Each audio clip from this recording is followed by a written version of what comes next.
never implemented, there's regression. So we should react to it. Then the concept of localism and local assertion, local identity came about. And protest after protest happened for several months. It became headline news. Right? And people in Hong Kong say, yes, we don't want to be like Tibet. We don't want to be like Xinjiang. Yeah, we've been saying that for 60 years. And friends in Taiwan too. We are independent, we are islands, you know. Essentially, we are a country on our own. We have 27 countries recognizing us. We feel for Tibetans, but we are on your own, you know. But then during election, right? Intervention, the pressure. The 2017 local election was in a way, you know, manipulated, to say the least. When Russia is interfering in America's election, why can't we not assume that China will interfere in Taiwan's election, Hong Kong, and Tibet too? So now people in Taiwan are also feeling this pressure. We don't want to be like Tibet and Uyghur friends, right? So after 60 years, this is the conclusion. Yes, this is a panel discussion. We all have same issues, same challenges. Even in Columbia University, right? 22 years ago, I used to say, if you close your eyes and listen to all our complaints, you know, 1949, Communist Party came to Beijing, and then human rights violation, cultural revolution, so on and so forth, right? You just close your eyes and listen, you just have to replace Uyghur with Tibetans and Mongolians with Uyghur, is almost the narrative same. You know? Now recently our friends are joining us, right? Same experience. Now we all have to have a coordinated approach. I don't know whether coalition or not, that's a very formal entity, but coordinated approach with a common strategy. We must go to foreign office after foreign office and tell them this human rights dialogue is not working. 20 years, it's not working. Now don't tell us that we are talking about human rights with Chinese government when we are yet to get even a date to talk about human rights. I think we should say that. And each time you mention your case, you must also mention, by the way, you know, you'd be a de facto spokesperson for Tibetans and Uyghurs and everybody. You know, Chinese governments are very good. They're very good at divide and rule. Another effective strategy that they deploy is divide and rule. You go to the European Union. In Europe is very confusing. And Europe has around, the larger definition, Europe has around 54 countries or 49 countries. European Union is 28 countries. When you go to Europe, you try to talk to them. They have formed 16 plus 1 group. Now 17 plus 1. 17 European countries plus China. European Union, for any foreign policy, human rights matter, you need consensus.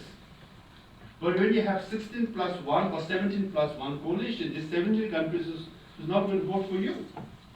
It's going to vote along with Chinese government. And it's true. You go to UN Human Rights Council, whenever there is a resolution. In 1990s, the European Union, or European countries like Norway, Denmark, and others used to be pioneer. They were the leaders in proposing a human rights resolution on China at the Human Rights Council. Now, 17 plus 1 countries, 17, most of them abstain themselves from voting on human rights in China. That's why the new definition of human rights prevailed, because many of the European countries, they abstain.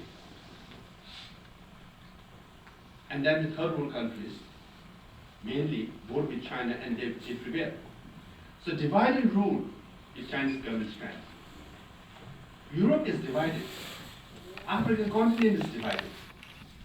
Asia is divided. Buddhist countries, we should be sympathetic to that, is divided. Muslim countries should be united on Uyghur issue, divided. In the case of our brothers and sisters in Xinjiang, 1 to 2 million people are in detention. For which Arab country, which Muslim country is speaking out? Turkey, partly because they're East Turkestan, they're Turkish. race or ethnicity or nationality. And most of the Arab countries keep quiet. In fact, they vote along with China on human rights situation in China, right? Can you imagine that? Why? The Chinese government, or the Communist Party of China, is very good at divide and rule. So we should be careful. You keep hearing this. Oh, this is a development program. Our Hong Kong people, we are big steppers, you know, or Taiwan, you know. But I think we need coordination. Same message. No bilateral human rights dialogue. It has to be multilateral. So we all must ask like-minded countries, like there's a Religious Freedom Alliance now, American government is leading, and there has to be human rights alliance, democracy alliance. So like-minded, we must appeal to them to have a coordinated approach. Whenever there is a resolution in UN Human Rights Council, they all must vote in bloc. If you vote as a single entity or country, you will be reprimanded and you feel the pressure. And we all must approach Human Rights Council and other UN agencies. We must avail ourselves of any international forum to make our case. And of course, you make your statement at the end, do add other brothers and sisters of the separatist group. This is how we must move forward. So hence, I will not take that much of time. But finally, let me end by saying, there is an opportunity now, because in my 9 years, in my position, first 5, even 6 years, way far ago, Chinese government had almost a monopoly. If you go to the foreign ministry or the members of parliament and even think tanks, even news media, they were scared or they hesitated to cover or speak on about Tibet and human rights. Because China's economy is growing very powerful, very influential. In the last 3 years, there's a change now. There's a shift. Because the American government has essentially declared China, or the Communist Party of China, as a political rival. The reports after reports show China is the biggest challenge for America. The European Union, as I said, they hardly have any consensus because there's 70+1 group and all that. But even the European Union issued a statement saying China is a political rival, economic, what they call systemic competition. So ideologically now, countries are waking up and saying, wow, this is definitely a political rival from ideological sense. Because socialism in Chinese characteristic is not what we want. We want democracy, the universality of democracy to prevail. So this is an opportunity now, because we have been in this field for the last 60 years. Our voices, our concern, our complaints are getting validated now. And if you listen to many of the countries' reports, you read the reports, even the State Department or the Defense Department of America or European Union, you just read those paragraphs, it sounds almost like they are, quoting us. These are exactly same things we've been saying. So there is an opportunity. This opportunity is not to destroy China, really, not at all. As far as Tibet is concerned, our policy is middle way approach, which is middle of two extreme of two views. We don't seek separation from China. Yeah, some of our friends are different views here. This is a very Tibetan Buddhist Dalai Lama's point of view. We must have dialogue. We believe in nonviolence. If you believe in nonviolence, then you must talk. If you want to talk, then you must understand the other side too. The China is one China policy. Sovereignty and territorial integrity of China cannot be compromised. And we say, fine, this is Dalai Lama. It's always Dalai Lama. We said, fine, let's get to the table. These are your preconditions. We accept. But these are our preconditions. Repression of Tibetans of the end. Then let's come to the middle ground, which is to seek genuine autonomy for the Tibetan people. So our Uyghur and Mongolian friends are smiling, giving me a bit of smoke. It's a good luck to you. They almost say good luck to you. But this is our approach again, you know. Our approach is, you know, from Buddhist point of view, is unconditional but conditional in the sense, these are the things Chinese government says. You cannot compromise. Then say, okay, let's get to the middle ground. That's the middle way approach. Because if you believe in nonviolence, the dialogue is the only way. Dialogue is the only way, then you must have a basis to talk. And His Holiness Dalai Lama says, we Tibetans are not anti-China. We are pro-justice, pro-democracy, pro-human rights.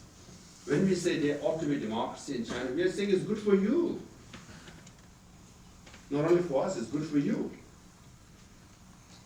So our motivation is clear. So sometimes some of our friends don't understand. They're so repressive, they're torturing your people, they're sending them to prison. 154 Tibetans have committed self-immolation. It's such a dire situation. How can you even think like that? Now, we think like that because we have His Holiness the Dalai Lama. Unfortunately, the Chinese government do nothing but vilify him, criticize him, call him names for the last 60 years. And I think just a few days ago, one major magazine, I think spiritual-related magazine, came out with most influential leaders in the world, spiritual leaders in the world. And number one was His Holiness Dalai Lama, number two was Pope. And down the line there was Oprah Winfrey also, but you know. But His Holiness number one. Whole world accepts and respects His Holiness as a great spiritual leader, moral leader in the whole world. In this century, only Communist Party of China, they say otherwise. So that's why we know we are right. Because why? Whole world agrees His Holiness Dalai Lama is a great leader, hence our policy, middle way approach, also is a great policy. Now we have SFT and TYC organizing this conference. They're also saying, why did we invite this guy to be a keynote speaker? Our views are different. They all are for independence, you know. And they're making me wear this badge. Why they put the emblem here, you know? But I was proud national executive leader of TYC. I'm very proud of my background. I've been a regional and national leader of Tibetan Youth Congress myself. So when you organize this kind of event, I just feel good. You know, our youth should do more. There should be more activism. There should be more protests. There should be more street events. There should be more panel discussion. If anyone is doing it, if youth, organization, SFT, anyone is doing it, it's good for the cause. It's good for Tibetan people. It's good for separatists, quote-unquote separatists. It's good for China and Chinese people too. You know. Having said that, middle way is our policy, okay? I'm not going to change my mind on that. So, this is how I think we should approach too. You know, non-violently, peacefully, legally. But we must stand up with our head held high. Tell the Chinese government, the Communist Party of China, you are wrong. We are right. Ultimately, the truth will prevail. And now, we have empirical evidence.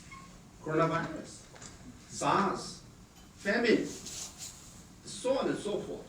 Right? Why there were, months and months of street protests in Hong Kong? Because you are denying them democracy and freedom of speech.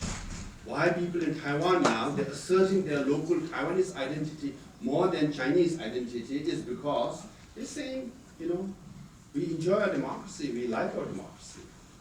We want to have our own freedom and human rights. And this is what our brothers, Mongolian, Uyghur brothers, and Kazakh brothers, all are saying the same thing.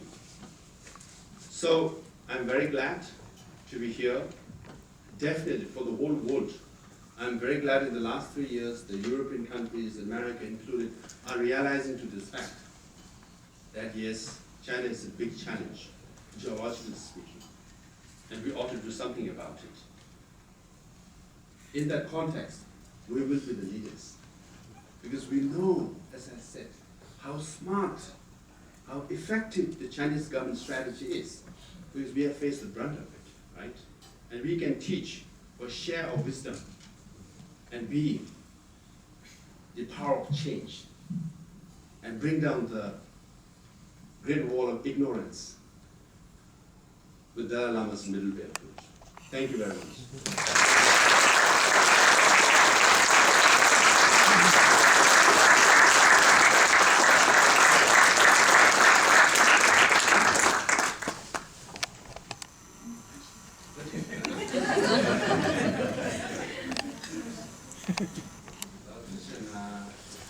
Despite the differences, yeah, they still. I don't think there's no anxiety in this. Honorable Dr. Lobsang Sangila, on behalf of everyone here, we would like to thank you.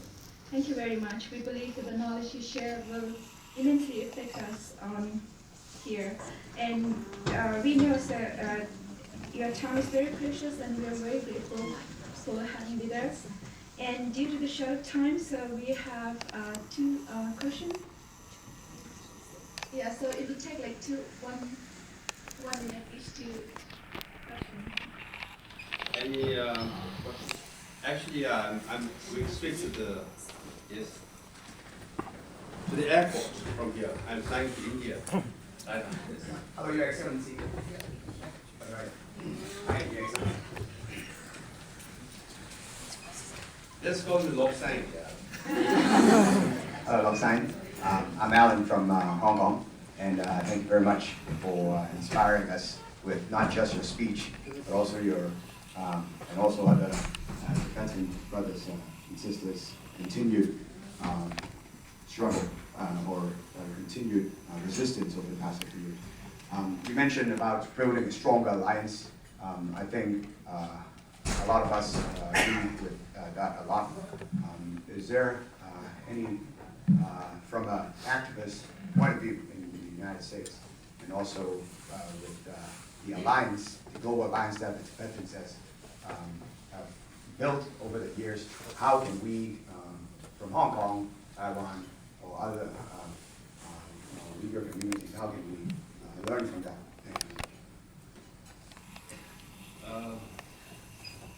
First I think you should visit Dharamsala. I really meant it, because when you come to Dharamsala, because shortage time and it's a bit of a very un-Tibetan, un-Dalai Lama Buddhist way of showing off. But I spent 16 years in America, so I have the American side of me, which will say, you come to Dharamsala, see how our Tibetan administration works there. Literally, we function like any other government. Why you think Tibetan movement is strong is we have built a foundation very strong. We run our own school system. We educate our own children. Right? We run our own hospitals. We run our own monasteries and nunneries. We run our own bank-like system. We literally, I think, for example, education, our literacy rate is 94%. The host country, India's literacy rate is 82%. Now, the high school pass percentage, our Tibetan refugees is 97%. Even in India, you will not find, you will find some of the private universities or private high schools, their pass percentage is not that high. So our literacy rate and pass percentage is better than, this is the American side of it, okay? It's better than many of the countries in South Asia. Better than Nepal, better than Bangladesh, better than Pakistan, literally. How can a refugee community can run an education system which has a better literacy rate? Right. Now, I'm the president of the Tibetan administration. Sounds big, right? But how I travel? When I go to Washington, D.C., when I lobby in the Senate and the U.S. Congress, do you know how I travel? I take Uber. Yeah, I'm taking a flight right after this at 8:55 p.m. from Newark to Delhi for 15 hours. Our administration sanctions only economy class. Yeah? It's frugal. So I spent 16 years in America. My salary is $400 some now, which is less than per day that I used to get when I was at Harvard. One day I used to get more money than that. Why? This is a labor of love for me. I left America, I left Harvard, I left my job here. I'm working for the Tibetan cause. It's a labor of love. Mudulai here, he had a shop in San Francisco. He shut down his shop and he came and worked for me in the Tibetan administration. It's a labor of love. So you come to Dharamsala, you learn how a parliament functions, how the Auditor General functions. I know, first thing that I do when I board that plane, you know what I do?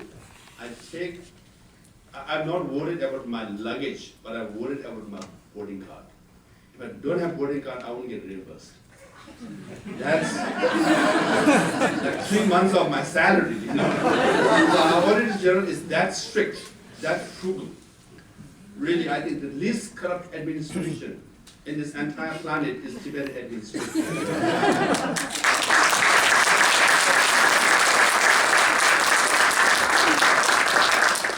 So this is how we function actually, literally, you know. And so we come to our check our health, the administration we have established. We can sustain for another 30, 40 years. We have no problem. And the education that we are providing is not just education. Kindergarten to primary school, we teach everything in Tibetan language so that they are well versed in their mother tongue. Then only we teach them English. So our education policy is very Tibetan term, okay? Bird of two wings. What does it mean?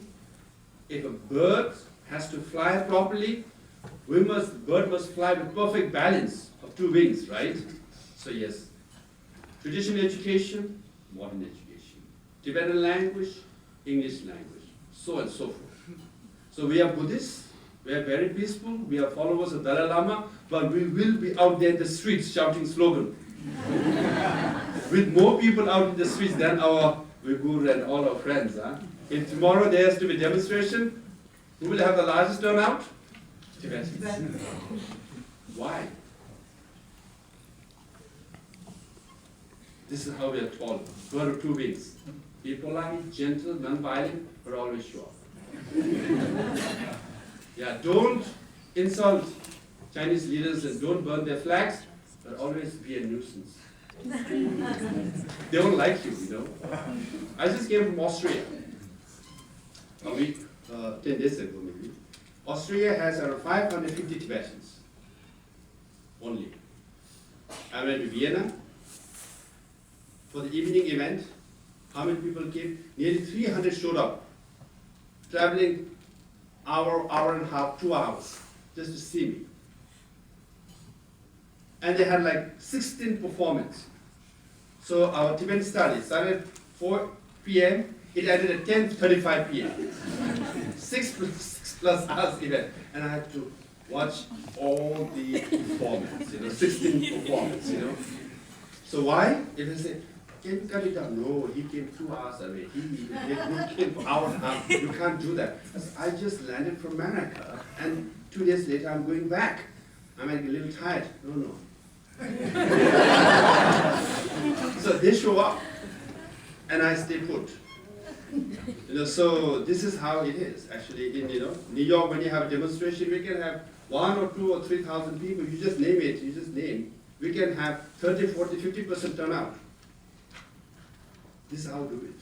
So people of Hong Kong, people in Taiwan, there are more Taiwanese in America than Tibetans, more Hong Kongese in America than Tibetans. At one time, more Uyghurs and more Mongolians too. More Uyghurs in Germany, more Mongolians in America than Tibetans too. But in the streets, we have the largest turnout. This mobilization, the infrastructure, the values that we have set, the mindset that we have set, the training we have given them, very Tibetan way, huh? You ask any Tibetan city next to you, what do you want? We want justice. Since school, we are taught this. Since school, we are taught this. At one time, I had a Chinese friend. she was into all this. Oh, you Tibetans are CIA funded, Western aid, huge, you do all these things because you hate China. And I said, okay, why don't you come to our protest? I took her to a protest in Boston. She came, she was like shocked. So they just came from the walk.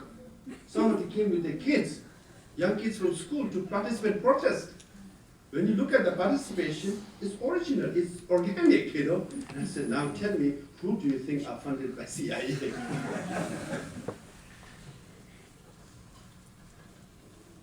We are trained like that. Our mindset is like that. So in today's event also, I'm pretty sure the largest number, if there's a group, it will be Tibetan, even though there are so many co-sponsored different organizations. We're pretty sure. We know, we take care of our own. Resilience, participation, persistence. That's how the Buddhist values of impermanence helps us. I don't want to get into that. But resilience. So this is what we can contribute. So come to Dharamsala. Literally, you learn. You can learn a lot.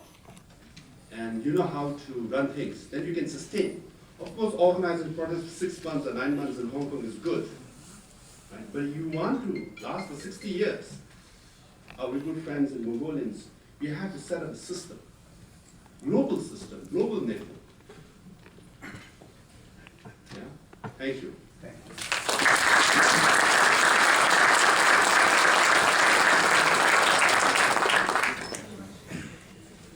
Yeah, please. Two questions. First, what are you doing to propagandize for democracy within China? Secondly, what are you doing to build this global network of a front for democracy in China?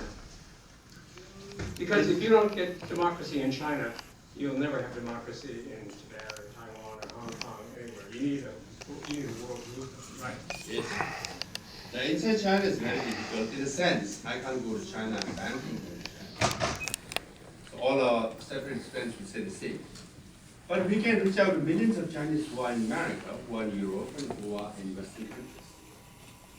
And through social media, we should try to reach out to Chinese in China.